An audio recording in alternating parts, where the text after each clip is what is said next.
Good morning students. Class third, subject English second, chapter third. Chapter title is kinds of nouns, यानी कि noun के प्रकार, है ना। चलिए students, myself Asmi Zaidi, I am your English teacher. So let's start. Ronnie has just return from vacation. जो Ronnie है वो अभी किससे वापस आया है? वेकेशन से, यानी छुट्टियों से। ही writes about his joyful experience in his diary. उसने अपनी डायरी में अपना जो मस्ती भरा एक्सपीरियंस है वो अपनी डायरी में लिखा है, उसके बारे में।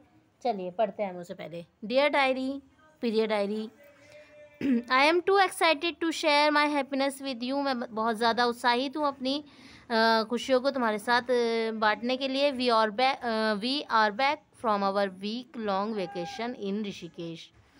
हम अपने वीक लॉन्ग वेकेशन से जो ऋषिकेश में था वहाँ से वापस आए हैं। We enjoyed there a lot. हमने वहाँ बहुत सारी मस्ती की है। बट लेकिन you know the best part of the trip was the nature walk. लेकिन क्या तुम जानती हो कि इस ट्रिप का सबसे मुख्य भाग जो था वो क्या था? वो था nature walk, the nature walk. It was really an enriching and enjoyable experience. ये बहुत ज़्यादा एनरिचिंग और इन्जॉयबल एक्सपीरियंस था। We started early in the morning. हमने अर्ली इन द मॉर्निंग, जल्दी सुबह में शुरू किया। Vinnie and I collected beautiful white flowers. Vinnie और मैंने खूबसूरत जंगली फूलों को कलेक्ट किया। And made a bunch of them, और उसका एक बंच बनाया उन सब का। विनी जस्ट जम्प्ड विद जॉय। जो विनी थी वो खुशी की मौज में कूद गई। व्हेन शी सा टिनी रैबिट किड्स। जब उसने एक छोटा रैबिट का बच्चा देखा। Kids hopping into their nest, जो अपने नेस्ट में था। That was hidden behind a pile of twigs, और वो किसके पीछे छुप गया था? एक पील ऑफ ट्विग्स के। It was a treat to see colourful butterflies hovering over the hedge of rose बशेज।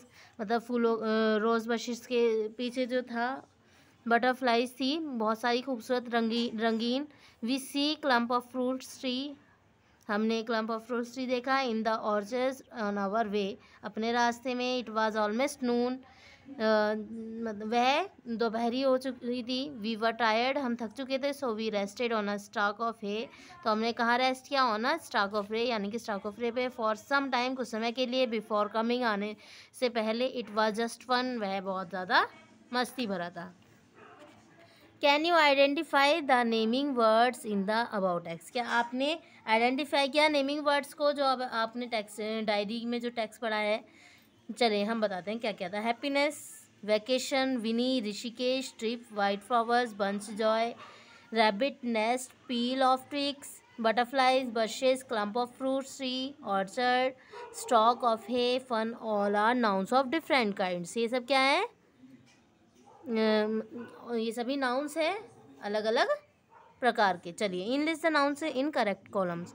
आपको क्या करना है? करेक्ट कॉलम में वो नाउन्स लिखने हैं। जैसे कॉमन नाउन है तो यहाँ से कॉमन नाउन का आपको आइडेंटिफाई करके लिखना है। यहाँ पर प्रॉपर नाउन का, यहाँ पर एब्स्ट्रैक्ट नाउन का और कलेक्टिव नाउन का। पहले एक बार ये ना साइकिल देख लीजिए इसकी। कलेक्टिव नाउन में नाउन्स के प्रकार होते हैं: proper noun, collective noun, common noun और एब्स्ट्रैक्ट नाउन।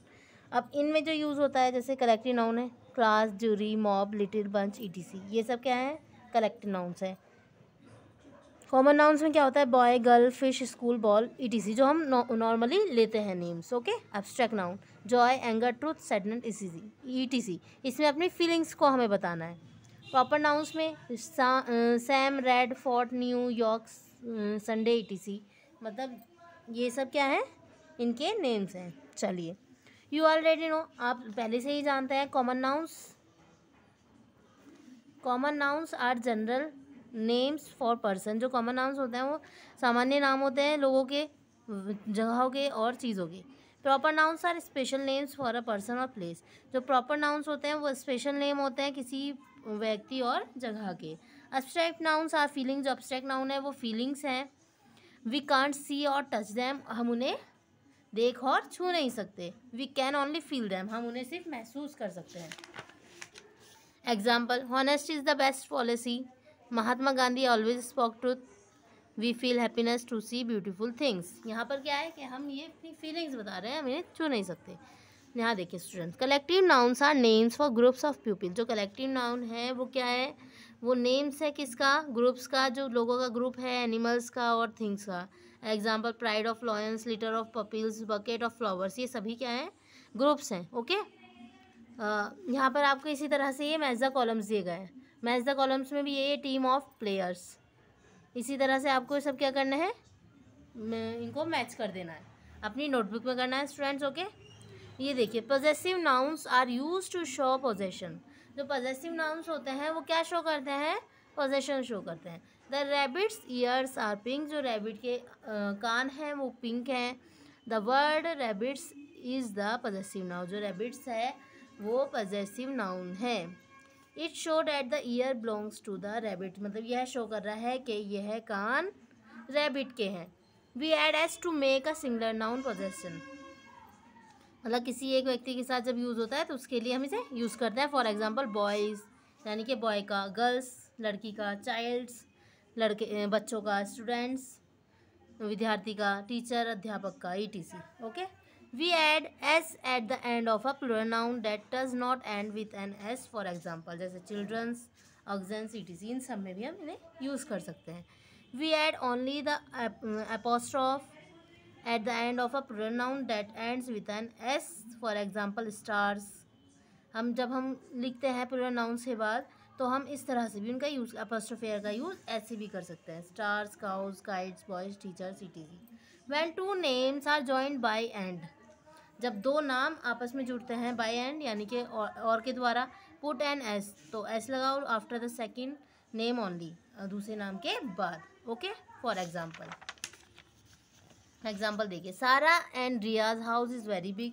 सारा और, जब हमने यहाँ पे क्या करा, पहले नाम लिया फिर उसके बाद और लगाया है, फिर हमने रियाज लिखा है, तो ये दो का जुड़ने के बाद फिर इनके घर के बारे में बताया गया। रियाज हाउस इज़ वेरी बिग, दोनों का घर बहुत, सारा और रिया का घर बहुत बड़ा है। The house does belongs to both Sara and Riya. जो हाउस है वो किससे बिलोंग कर रहा है, इन दोनों से बिलोंग कर रहा है। Riya and Sara's mother is a teacher. Riya और सारा की मदर जो है वो एक अध्यापिका है। तो मदर किससे बिलोंग कर रही हैं, रिया और सारा से। आई होप स्टूडेंट्स आपको ये चैप्टर अच्छे से समझ में आया होगा। If you any problem about this topic you can ask me, I can solve. Thank you.